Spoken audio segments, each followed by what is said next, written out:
Hi friends, just a quick one. I've got a Zoom at 1 o'clock. Um, I shouldn't react to trolls and lies, but there's a scripture that says what the devil means for harm, God will turn to good. And as I struggle to write my definitive autobiography, of which I've written one part of three, it's good for me to just actually put things in context. And it was drummed into us as children, never to blow your own trumpet. But it's very common. I read a book, actually, a brilliant book. I think I've still got it somewhere in my library, about the overachieving syndrome of child abuse survivors. So if you're never validated as a child, as ever having arrived or achieved anything, you go on, unless you get on the healing path, you go on to keep overachieving, looking for that primal approval, you know. So I have been an overachiever in some areas, and it's laughable to me that Hopestead and their latest recruit, although she doesn't acknowledge that, somebody said they Googled my name and journalism and found only one published article on UK Column. To my knowledge, I've never published on UK Column. If Brian Gerrish put something up, I don't know, I've never seen it. But I'm just going to give you a brief history of what I would call my, like I used to want to be an actress from very young. It was kind of an escapism thing from abuse. I thought, well, when I grow up, I'll be famous and then nobody will hurt me again. And then my mother persuaded me to get a backup career for between jobs. And although she meant well, sometimes that can throw you off your passion. So at 16, when I'd finished my O-levels, I applied to, no, I'll go back a bit more actually, because I am a wordsmith and I love words. You should be able to see that. So from very young, right from 5 years old, when we were stationed in the Royal Air Force in Gibraltar, we used to take days-long journeys. Like we would drive home to Ireland, or we would drive across Spain and Germany, or we would drive, you know, go on the ferry and drive around Morocco, things like that.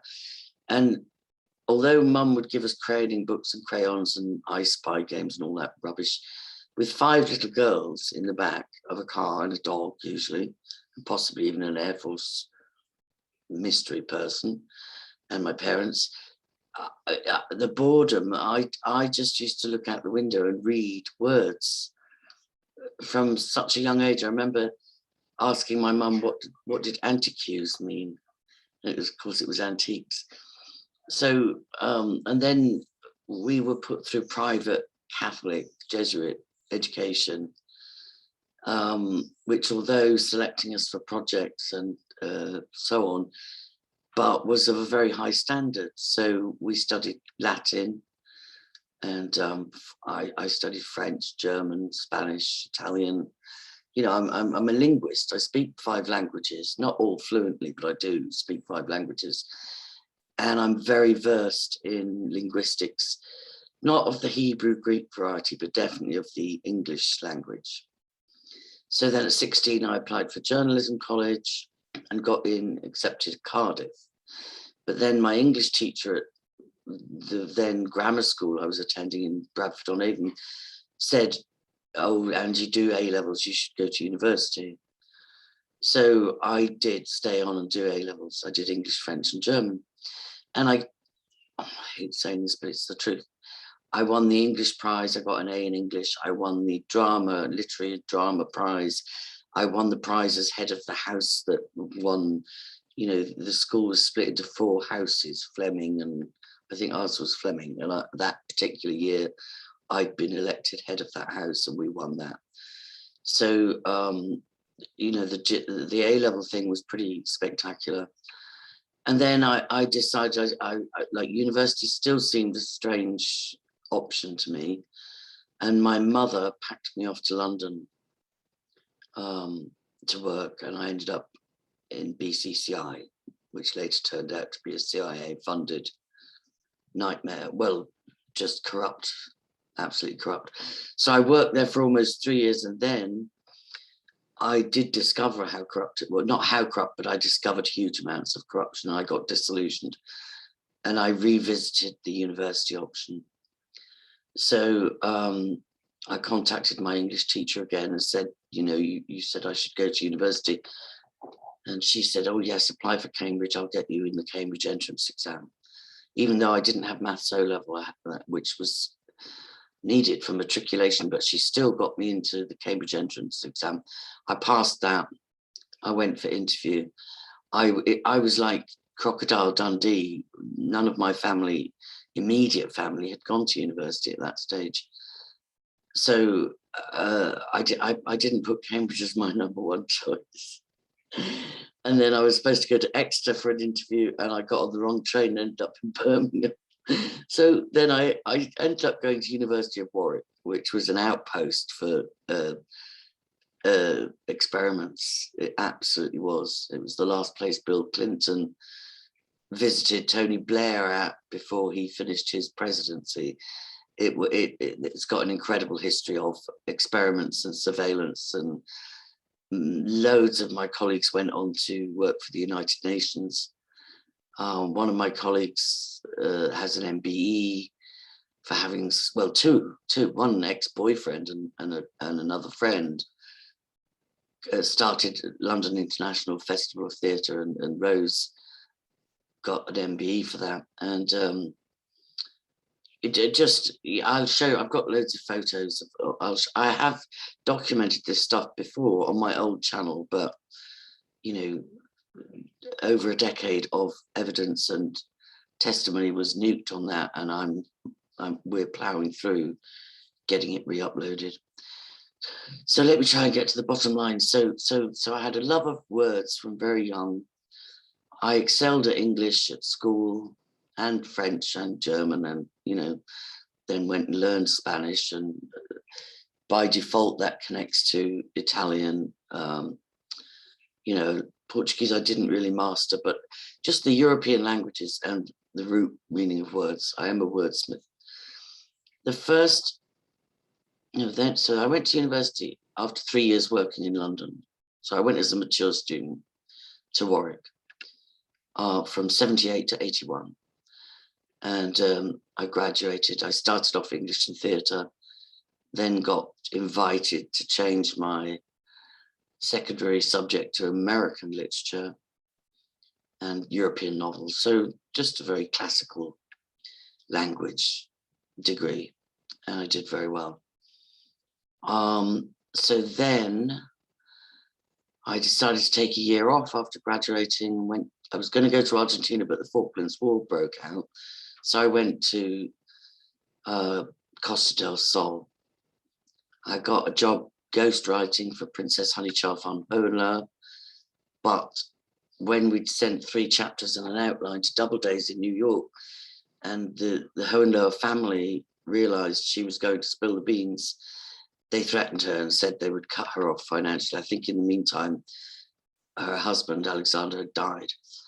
And so she bottled it, she didn't publish. So then I had the year in Spain, and then I came back to London and sadly got sucked into a cult, what I now know to be a cult, which was EST, now called the Landmark Institute of Education.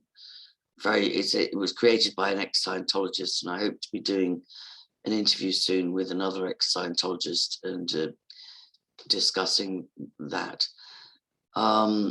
So somewhere in there, I had a miscarriage very late in pregnancy. I think it was 1982 or no, 83 maybe.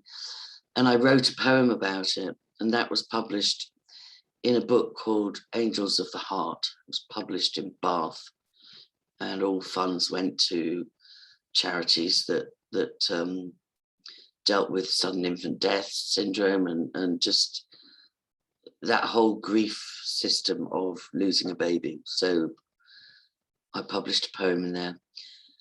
Then in 84, I moved, was it 84? I think it was. I moved back to Ireland. My family had been here since 81. Well, my dad's originally Irish, but he'd returned to Ireland in 1981. And then I enrolled in a one-year course with the features editor of the Irish Times, Maurice Sweeney. And it was sub-editing and design. I graduated from that. And on the day, like, I think the last day of the year, so it would have been about June 1984, the features editor that was also teaching the sub-editing and design course that I was on sent me down to the editor of the Irish Times with an article I'd written called The Politics of Hunger in Ethiopia. And that was published immediately. It was a half-page spread in the Irish Times, and the editorial was on the same subject. So I haven't tried to re-find it, but you know, because there wasn't computers back then, it was just transitioning to computers. But June 1984, The Politics of Hunger in Ethiopia by Angie Power. I had a byline on almost all my work. I also published a short story in a very popular magazine in Dublin. It was called In Dublin, and the editor was a guy called Fergal. And the short story published was called Games Across the Water. And it was about the Cheltenham races and what goes on in Cheltenham with all the Irish men that fly over to the races and spend a few days. It's a bit like what happens in Vegas stays in Vegas.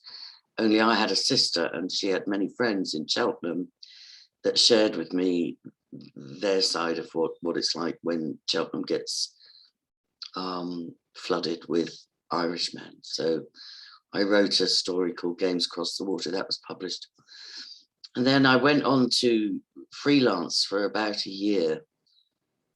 I published in the Cork Examiner. I've showed that cutting before by Angie Power in Rome. I published in Irish Tatler. I published in She magazine. I published in the Anglo-Celt, the Meath Chronicle, and so on. But I was a bit disillusioned because back in the 80s, I felt like I could publish the written word, but as soon as I met an editor and they heard my English accent, there was still there was still quite an anti-Brit culture back in the 80s. And so I felt like I was getting paid very poorly. I would do 3 days work on an article and not get very well paid for it. And I'd gone to TV3 looking into broadcasting opportunities, you know, like with my qualifications and my background. And as soon as they heard my accent, they were like, "Oh, you'd have to have Irish. You haven't learned any Irish, so you can't even work." Now, I didn't go to TV3. I went to RT. Oh my God, that was a lucky escape.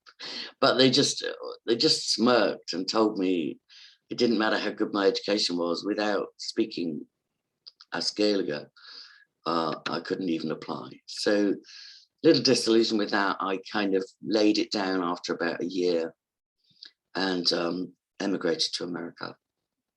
And the rest is history. I've probably left some stuff out, but there's plenty there for someone not to say, "Oh, I Googled her name and journalism, and the only thing that came up was UK column." To my knowledge, I've never published in UK column. And it's not my first love. I do love the spoken word. And I'm good at the written word, but it's not my first. My first love now is Jesus, and then my family, and then the spoken word, hands-on ministering to people. You know, if I can make a difference, and I have made a difference to a lot of people for decades. But there you go. That's that. I'll get on with my 1 o'clock, and yeah, I'll talk to you soon. God bless. Check out. Please subscribe if you haven't, because it's taking a while to build this. This was my backup channel, and it's taking a while to build it up, and the numbers were always suppressed anyway. But do please subscribe if you haven't, and check out the links in the description box. Please subscribe to Archives of Truth. Please subscribe to Corey Hamby. And please check out my blog, angeluscassius.org, which is now active again.